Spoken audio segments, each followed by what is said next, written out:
ಹರೇ ನಮಃ ಆಚಾರ್ಯ.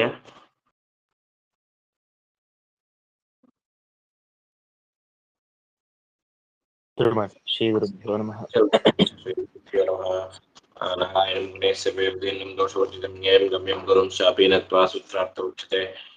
ಕೃಷ್ಣಂ ರಾಮಂ ನಾರಸಿಂಹಂ ವ್ಯಾಸಂ ನತ್ವಾ ಗುರುನ್ನಪಿ ಜಗನ್ನಾಥಾಖ್ಯೇ ಖಿನಾ ಕ್ರಿಯತೆ ಸೂತ್ರದೀಪಿಕಾಂ ಅಪ್ರಮಂ ಮಂಗರಹಿತಂ ಅಜಡಂ ಯಮಂ ಸದಾನಂದತೀರ್ಥಮತ್ರಂ ಭಜೆ ತಾಪತ್ರಯಾಪಕಂ ಚಿತ್ರೇ ಪದೇಶ್ಚಕಂ ಭೀರೈವಾಖ್ಯೈರ್ಮಾನೇನ ಖಂಡಿತೈ ಕೃಪಾಂ ಯಂಜಯಂತಿ ಪಾಪೆ ಶ್ರೀ ಜಯತೀರ್ಥವಾಕ್ ಅರ್ಥಕಲ್ಪಿತಕಲ್ಪೋಯಂ ಶ್ರೀ ವ್ಯಾಸತೀರ್ಥಕಂ ಭೂಯಾದಸ್ಮದಿಷ್ಟಾರ್ಥ ಸಿದ್ಧಿಯೇ ಮೂಕೋಯನ್ ಪ್ರಸಾದೇನ ಮುಕುಂದ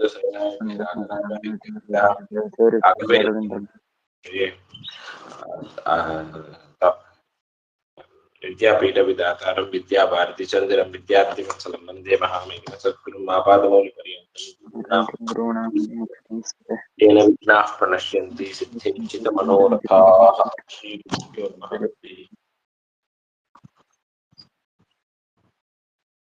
ಓಂ ಶಬ್ದ ಇತಿ ಚೇನ್ನಾತಃ ಪ್ರಭವಾತ್ ಪ್ರತ್ಯಕ್ಷಾನುಮಾನಾಭ್ಯಾಂ ಓಂ. ಓಂ ಶಬ್ದ ಇತಿ ಚೇನ್ನಾತಃ ಪ್ರಭವಾತ್ ಪ್ರತ್ಯಕ್ಷಾನುಮಾನಾಭ್ಯಾಂ ಓಂ. ಈ ಸೂತ್ರದ ವಿಚಾರವನ್ನು ನಿನ್ನೆ ಮಾಡಿದ್ದೇವೆ.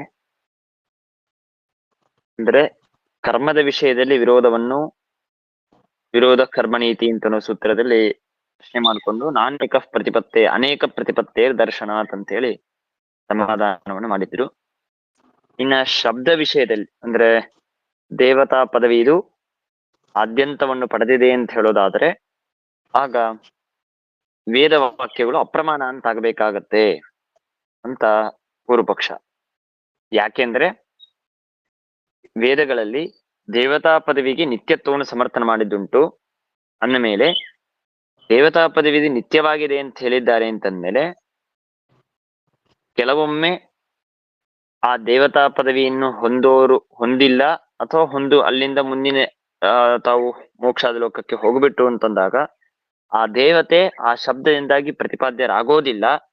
ಅಂದ ಮೇಲೆ ಆ ಪ್ರಸಂಗದಲ್ಲಿ ವೇದಕ್ಕೆ ಅಪ್ರಾಮಾಣ್ಯ ಬರಬೇಕಾಗತ್ತೆ ಅಂತ ಪ್ರಶ್ನೆ ಬಂದಾಗ ಅದಕ್ಕೆ ಹೇಳಿದ್ರು ಶಬ್ದ ಇತಿ ಚೇತ್ ನ, ಹೀಗೆ ದೋಷ ಕೊಡಬೇಡಿ. ಯಾಕೆಂದ್ರೆ ಅತಃ ಪ್ರಭವಾತ್ ಪ್ರತ್ಯಕ್ಷಾನುಮಾನಾಭ್ಯಾಂ.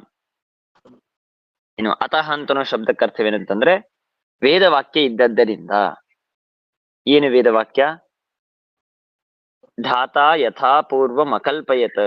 ಅತಃ ಅಂತನೋ ಶಬ್ದಕ್ಕೆ ದಾತಾ ಯಥಾ ಇತಿ ವೇದವಾಕ್ಯಾತ್. ದಾತಾ ಯಥಾ ಪೂರ್ವಂ ಅಕಲ್ಪಯತ್ ಯಥೈವ ನೇಮಃ ಕಾಲಃ ತಥೈವ ನೇಮಃ ಕಾಲಃ ಇತ್ಯಾದಿಯಾದಂತಹ ವೇದವಾಕ್ಯಗಳಿದ್ದರಿಂದ. ಪ್ರಭವಾತ್ ಅಂತಂದ್ರೆ ಪ್ರಭವ ಅಂದ್ರೆ ಸೃಷ್ಟಿ, ದೇವತೆಗಳ ಸೃಷ್ಟಿ ಹಾಗೂ ಸ್ಥಿತಿ ಸಂಹಾರ ಇತ್ಯಾದಿ ಏನೊಂದು ಪ್ರವಾಹ ಇದೆ. ಈ ಎಲ್ಲಾ ಪ್ರವಾಹಗಳು ಯಥಾಪೂರ್ವಂ ಅಕಲ್ಪಯತೆ, ಭಗವಂತ ಮೊದಲಿಗೆ ಹೇಗೆ ಸೃಷ್ಟಿ ಮಾಡಿದನೋ ಅದರಂತೆ ಪೂರ್ವಂ ಅಕಲ್ಪಯತೆ, ಹಾಗೆ ಮತ್ತೊಮ್ಮೆ ಸೃಷ್ಟಿಯಲ್ಲೂ ಅದೇ ರೀತಿಯಾಗಿ ಮಾಡ್ತಾನೆ.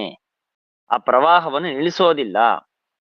ಅಂದರೆ ಹಿಂದೆ ಒಂದು ಸೃಷ್ಟಿ ಮಾಡಿದ್ದ, ಆದ್ರೆ ಆ ತರಹದ ಸೃಷ್ಟಿಯನ್ನು ಈಗಿನ ಸೃಷ್ಟಿಯಲ್ಲಿ ಭಗವಂತ ಮಾಡಿಲ್ಲ ಅಂತಿಲ್ಲ, ಹಿಂದೆ ಮಾಡಿದಂತೇನೆ ಮಾಡುತ್ತಾನೆ. ಹಾಗೆ ದೇವತಾ ಅದೇನು ಪದವಿ ಇದೆಯೋ ಅದನ್ನು ಸೃಷ್ಟಿ ಮಾಡ್ತಾನೆ ಅಂತಂದ್ರೆ ಹಿಂದೂ ಮಾಡ್ತಾನೆ, ಈಗೂ ಮಾಡ್ತಾನೆ, ಮುಂದೂ ಮಾಡ್ತಾನೆ. ಆ ಏನೊಂದು ಪ್ರವಾಹವಿದೆಯೋ ಈ ದೇವತಾ ಪ್ರವಾಹ ಇದು ನಿತ್ಯವಾಗಿದೆ ಅಂತನ್ನೋದನ್ನು ವೇದದಲ್ಲಿ ಹೇಳಿದ್ದಾರೆ. ಹಾಗಾದ್ರೆ ದೇವತಾ ಪದವಿಗೆ ಆದ್ಯಂತತ್ವವನ್ನು ಒಪ್ಪುಬಿಟ್ಟರೆ ವೇದಕ್ಕೆ ಅಪ್ರಾಮಾಣ್ಯ ಬರಬೇಕಾಗತ್ತೆ ಅಂತ ಹೇಳಬೇಡಿ. ದೇವತಾ ಪದವಿಗೆ ನಿತ್ಯತ್ವ ಅಂತಂದ್ರೆ ಅದರ ಅಭಿಪ್ರಾಯ ಪ್ರವಾಹಕ್ಕೆ ನಿತ್ಯತ್ವ. ಆ ದೇವತಾ ಪದವಿ ಏನೊಂದು ಪ್ರವಾಹವಿದೆಯೋ ಈ ಪ್ರವಾಹಕ್ಕೆ ನಿತ್ಯತ್ವವನ್ನು ಹೇಳಿದ್ದಾರೆ. ಈ ವಿಷಯದಲ್ಲಿ ಪ್ರಮಾಣ ಅತಃ ಅಂದ್ರೆ ದಾತಾ ಯಥಾ ಪೂರ್ವಂ ಅಕಲ್ಪಯತ ಅಂತನ್ನುವಂತಹ ವೇದವಾಕ್ಯಗಳು ಇದೇ ಪ್ರಮಾಣ. ಹಾಗೂ ಪ್ರತ್ಯಕ್ಷಾನುಮಾನಾಭ್ಯಾಂ ಅಂದ್ರೆ ಪ್ರತ್ಯಕ್ಷ ಹಾಗೂ ಅನುಮಾನ ಇವುಗಳು ಪ್ರಮಾಣ. ಯಾವ ಪ್ರತ್ಯಕ್ಷ? ಮಹತಾಂ ಪ್ರತ್ಯಕ್ಷಾತ್. ಅನುಮಾನ ಯಾವುದು ಅಂದ್ರೆ ದೇವಾನಾಂ ಪ್ರವಾಹತಃ ಉತ್ಪತ್ತಿ ಸಾಧಕ ಲಿಂಗಾಚ. ದೇವತೆಗಳಿಗೆ ಪ್ರವಾಹತಃ ಉತ್ಪತ್ತಿ ಇದೆ, ಅವರ ಪದವಿಯ ಪ್ರಾಪ್ತಿ ಅದೇ ಉತ್ಪತ್ತಿ, ಹಾಗೂ ಸ್ಥಿತಿ ಸಂಹಾರ ರೂಪವಾದಂತಹ ಏನು ಉತ್ಪತ್ತಿಯಾದಿ ಸಾಧಕವಾದಂತಹ ಯಾವ ಲಿಂಗವಿದೆಯೋ ಇದೇ ಅನುಮಾನ. ಸೊ ಪ್ರತ್ಯಕ್ಷ ಹಾಗೂ ಅನುಮಾನ. ಅತಃ ಅಂತನ್ನುವ ಸೂತ್ರದಲ್ಲಿರುವ ಶಬ್ದದಿಂದ ಶ್ರುತಿಯನ್ನು ಪ್ರಮಾಣವನ್ನಾಗಿ ಹೇಳಿದ್ರು. ಸ್ಪಷ್ಟವಾಗಿ ಪ್ರತ್ಯಕ್ಷ ಅನುಮಾನಾಭ್ಯಾಮ್ ಅಂತ ಹೇಳಿ ಆ ದೇವತಾ ಪದವಿ ಪ್ರವಾಹ ಇದು ನಿತ್ಯವಾಗಿದೆ ಅಂತನ್ನೋದಕ್ಕೆ ಪ್ರತ್ಯಕ್ಷ ಹಾಗೂ ಅನುಮಾನ ಇದು ಪ್ರಮಾಣವಾಗಿದೆ. ಸೊ ಇದರಿಂದಾಗಿ ಪ್ರವಾಹತಃ ದೇವತಾ ಪದವಿ ಇದು ನಿತ್ಯವಾಗಿದೆ. ಆದ್ದರಿಂದಾಗಿ ನಮಗೆ ವೇದಕ್ಕೆ ಅಪ್ರಾಮಾಣ್ಯ ಬರುವ ಕಾರಣವಿಲ್ಲ. ಕರ್ಮದಿಂದಾಗಿ ಕರ್ಮಣಿ ವಿರೋಧ ಅಂತನೋದಾಗ್ಲಿ ಅಥವಾ ಶಬ್ದ ವಿಷಯವನ್ನು ತೆಗೆದುಕೊಂಡು ವೇದಕ್ಕೆ ಅಪ್ರಾಮಾಣ್ಯ ಬರೋದಾಗ್ಲಿ ಎರಡೂ ಇಲ್ಲ ಅಂತ ಇಷ್ಟು ಈ ಸೂತ್ರದ ಪ್ರಮೇಯ. ಇಲ್ಲಿ ಪ್ರಶ್ನೆ ಏನಂತಂದ್ರೆ, ಅತಃ ಅಂತನ್ನುವ ಶಬ್ದದಿಂದಾಗಿ ಪ್ರಮಾಣವನ್ನು ಕೊಡ್ತಾ ಇದ್ದಾರೆ, ವೇದ ಪ್ರಮಾಣವನ್ನು ಕೊಡ್ತಾ ಇದ್ದಾರೆ. ಶಬ್ದ ಇತಿ ಚೇನ್ನ ಅತಃ ಇಷ್ಟೇ ಸಾಕಲ್ವಾ? ಅತಃ ಪ್ರಭವಾತ್. ಅದನ್ ಬಿಟ್ಟು ಪ್ರತ್ಯಕ್ಷಾನುಮಾನಾಭ್ಯಾಮ್ ಯಾಕೆ ಬೇಕು? ಬೇಕಾಗೇ ಇಲ್ಲ. ಪ್ರತ್ಯಕ್ಷಾದಿಗಳನ್ನು ಹೇಳೋ ಕಾರಣವೇ ಇಲ್ಲ. ಅತಃ ಅಂತಲೋ ಶಬ್ದದಿಂದಾಗಿ ವೇದವನ್ನು ಪ್ರಮಾಣವನ್ನ ಕೊಟ್ಟು ಮುಗಿಸ್ಬಿಟ್ರೆ ಸಾಕು. ಅದನ್ನು ಬಿಟ್ಟು ಪ್ರತ್ಯಕ್ಷಾನುಮಾನವನ್ನು ಯಾಕೆ ಹೇಳ್ತಾ ಇದ್ದಾರೆ ಅಂತಂದ್ರೆ, ಯಾಕೆ ಅಂದ್ರೆ ಬರೀ ವೇದವನ್ನು ಮಾತ್ರ ಕೊಟ್ಬಿಟ್ರೆ ಶಬ್ದ ಇದು ಕೆಲವೊಮ್ಮೆ ಅದಕ್ಕೆ ಔಪಚಾರಿಕವಾದ ಅರ್ಥವೂ ಇರತ್ತೆ. ನಾವು ಹೇಗೆ ನಿನ್ನೆ ಮೊನ್ನೆ ಯಾವುದೋ ಪಾಠದಲ್ಲಿ ವಿಚಾರ ಮಾಡಿದ್ದೇವೆ. ಕೃಷ್ಣಂ ವಸ್ತ್ರಂ, ಅದಕ್ಕೆ ಅರ್ಥವೇನು? ಬಟ್ಟೆ ಇದು ಕಪ್ಪಾಗಿದೆ ಅಂತಲ್ಲ, ಬಟ್ಟೆಯಲ್ಲಿ ಏನೋ ಕಪ್ಪಾದ ದ್ರವ್ಯವನ್ನು ಹಚ್ಚಿದ್ದಕ್ಕಾಗಿ ಅದು ಕಪ್ಪು ಅಂತ ವ್ಯವಹಾರ ಮಾಡ್ತಾ ಇದ್ದೇವೆ. ಇದೆಲ್ಲವೂ ಔಪಚಾರಿಕ ವ್ಯವಹಾರ ಅಂತಂತೇವೆ. ಹಾಗೆ ವೇದವನ್ನು ಪ್ರಮಾಣವನ್ನಾಗಿ ಕೊಟ್ಟಾಗ ಕೆಲವೊಂದು ಬಾರಿ ಅದಕ್ಕೆ ಔಪಚಾರಿಕವಾದ ಅರ್ಥವನ್ನು ಸ್ವೀಕಾರ ಮಾಡಬಹುದು ಅಂತ ಯಾರಾದರೂ ಅನ್ಯಾರ್ಥವನ್ನು ಮಾಡಿಬಿಟ್ಟರೆ ಆಗ ಮತ್ತೊಂದು ಪ್ರಮಾಣವನ್ನು ಅನಿವಾರ್ಯವಾಗಿ ಕೊಡಬೇಕಾಗತ್ತೆ.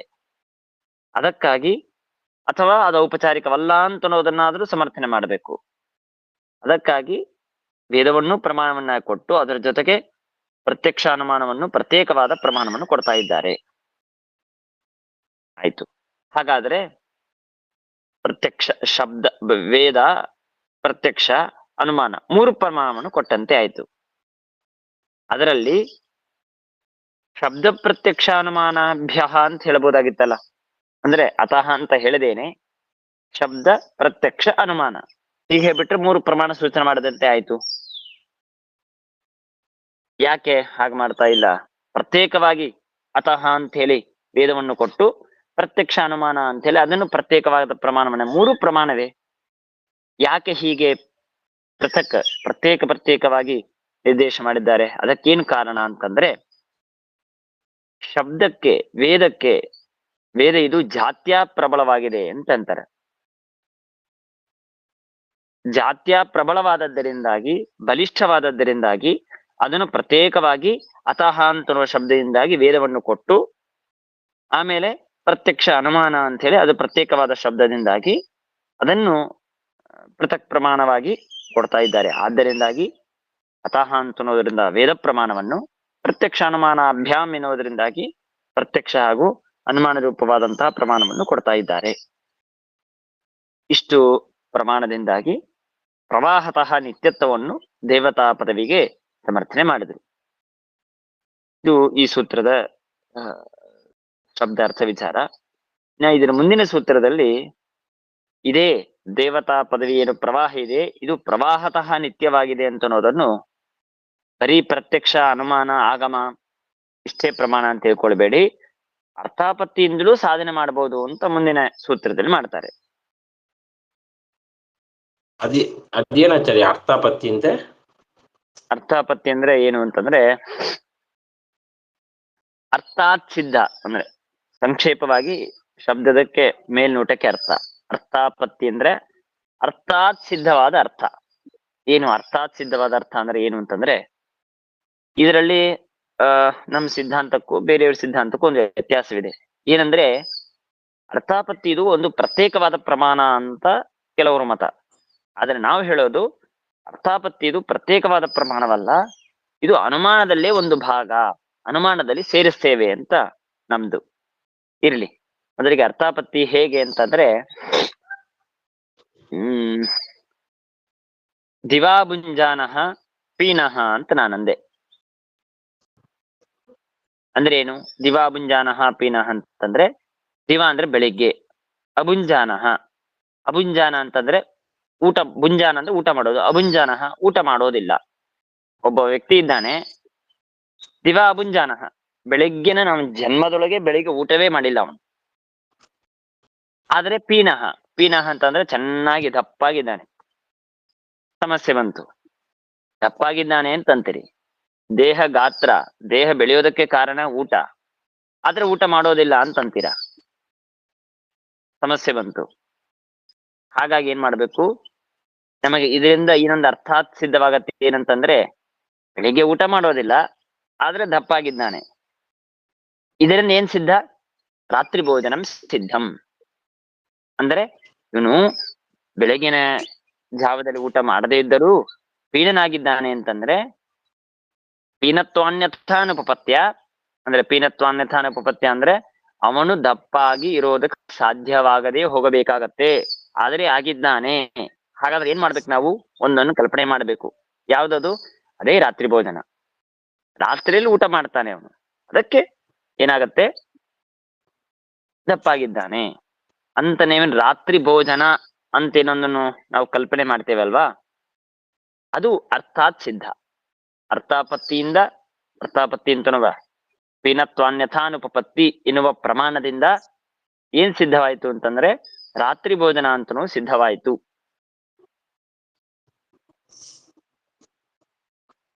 ಇದೇ ವಿಷಯದಲ್ಲಿ ಬೇಕಾದ್ರೆ ಇನ್ನೊಂದು ಉದಾಹರಣೆ ಬೇಕಂದ್ರೆ ಕೊಡ್ತೇನೆ. ಜೀವತೋ ದೇವದತ್ತಃ ಗೃಹೇ ಅಭಾವ. ಅಂದ್ರೆ ಒಬ್ಬ ದೇವದತ್ತ ಅಂತ ಒಬ್ಬ ಪುರುಷ, ಅವನು ಗೃಹೇ ಅಭಾವ, ಮನೆಯಲ್ಲಿ ಇಲ್ಲ. ಮನೆಯಲ್ಲಿ ಇಲ್ಲ ಅಂತಂದ್ಬಿಟ್ರೆ ಸತ್ತೋಗಿದ್ದಾನೆ ಅಂತ ಅರ್ಥವಾ?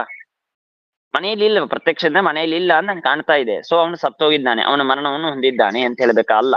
ಯಾಕೆ? ಜೀವತೋ ದೇವದತ್ತಃ ಗೃಹೇ ಅಭಾವ, ಜೀವಂತನಾಗಿದ್ದಾನೆ ಆದ್ರೆ ಮನೆಯಲ್ಲಿ ಇಲ್ಲ. ಅರ್ಥಾತ್ ಏನ್ ಸಿದ್ಧ ಆಗತ್ತೆ? ಗ್ರಹದಿಂದ ಬಹಿರ್ಭೂತನಾಗಿದ್ದಾನೆ, ಮನೆಯಲ್ಲಿ ಇಲ್ಲ, ಆದ್ರೆ ಮನೆಯನ್ನು ಬಿಟ್ಟು ಬೇರೆ ಕಡೆ ಹೊರಗೆಲ್ಲೋ ಹೋಗಿದ್ದಾನೆ ಅಂತೇನ್ ಕಲ್ಪನೆ ಮಾಡ್ತೇವೆ, ಇದೆಲ್ಲವೂ ಅರ್ಥಾಪತ್ತಿ. ಅರ್ಥವಾಯ್ತಲ್ಲ? ಅರ್ಥಾತ್ ಸಿದ್ಧವಾದದ್ದು ಅರ್ಥಾಪತ್ತಿ, ಅರ್ಥಾಪತ್ಯ ಸಿದ್ಧವಾದದ್ದು. ಆಯ್ತು. ಇನ್ನೊಂದು ಶಬ್ದ ಹೇಳ್ಬೇಕು ಅಂದ್ರೆ ಅರ್ಥಾಕ್ಷಿಪ್ತ ಅಂತ ಹೇಳ್ಬೋದು. ಅರ್ಥಾಕ್ಷಿಪ್ತ ಅಂದ್ರೆ ಅರ್ಥದಿಂದ ಆಕ್ಷಿಪ್ತವಾದದ್ದು. ಪೀನತ್ವ ಅಂತನೂ ಅರ್ಥ, ಆ ಪೀನತ್ವ ಅಂತನೂ ಅರ್ಥದಿಂದ ಆಕ್ಷಿಪ್ತವಾದದ್ದೇನು? ರಾತ್ರಿ ಭೋಜನ.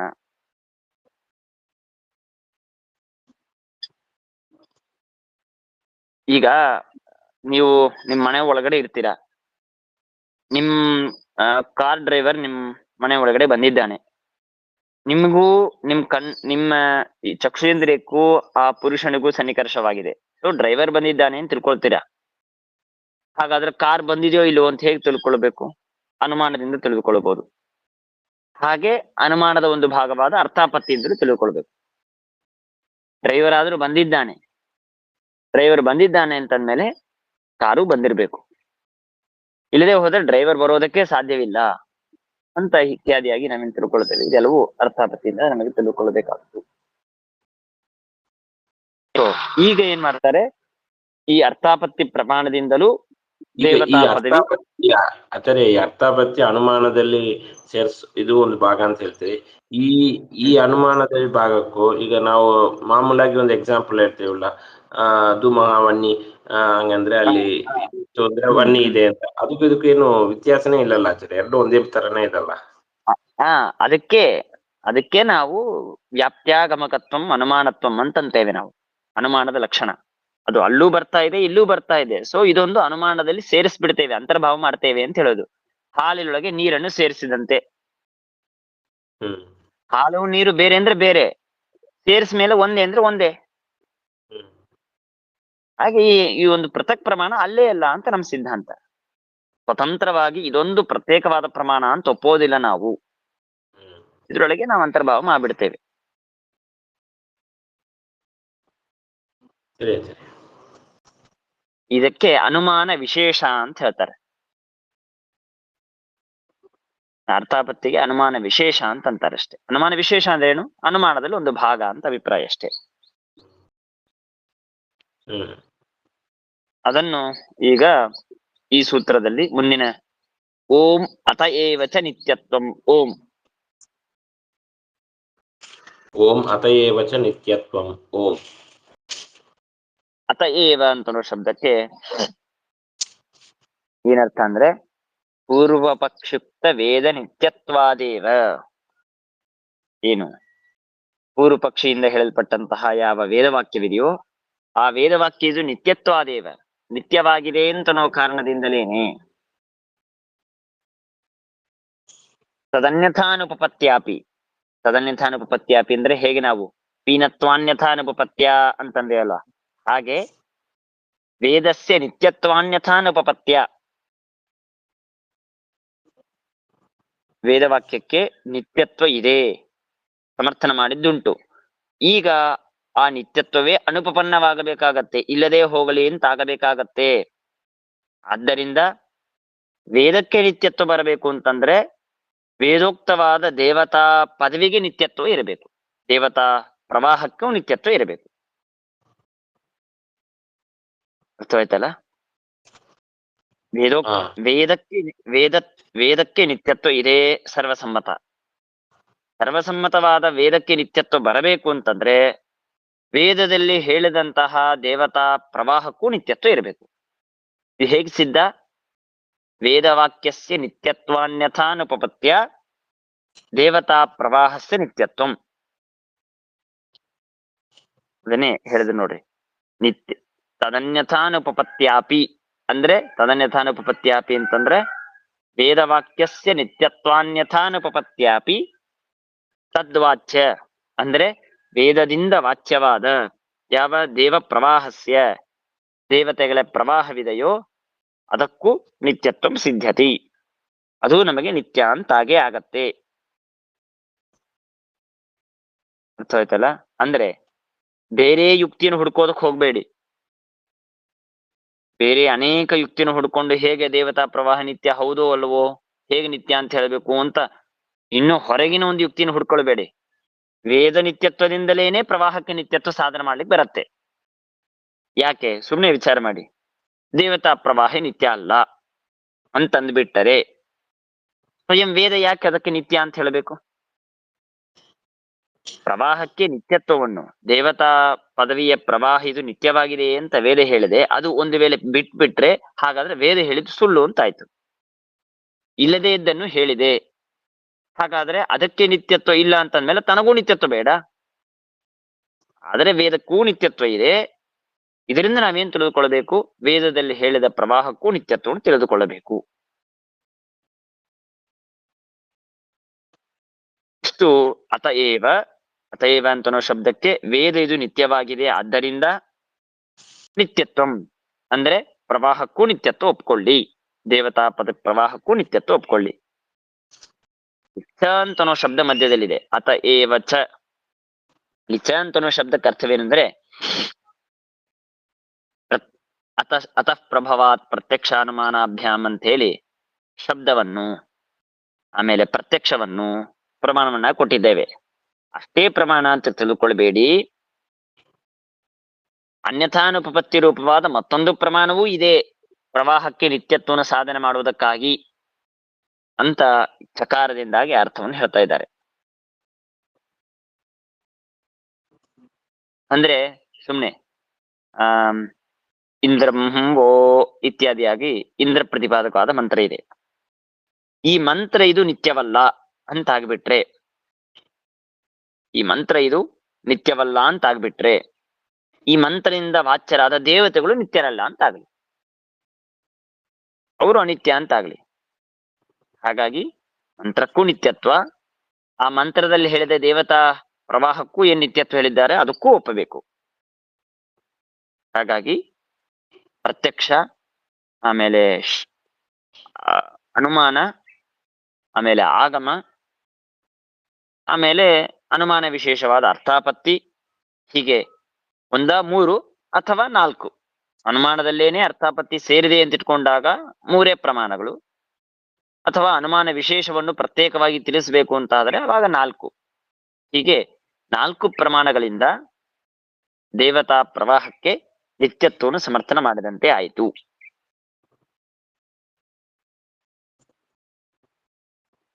ಇಷ್ಟು ಈ ಸೂತ್ರದ ಸಾರಾಂಶ.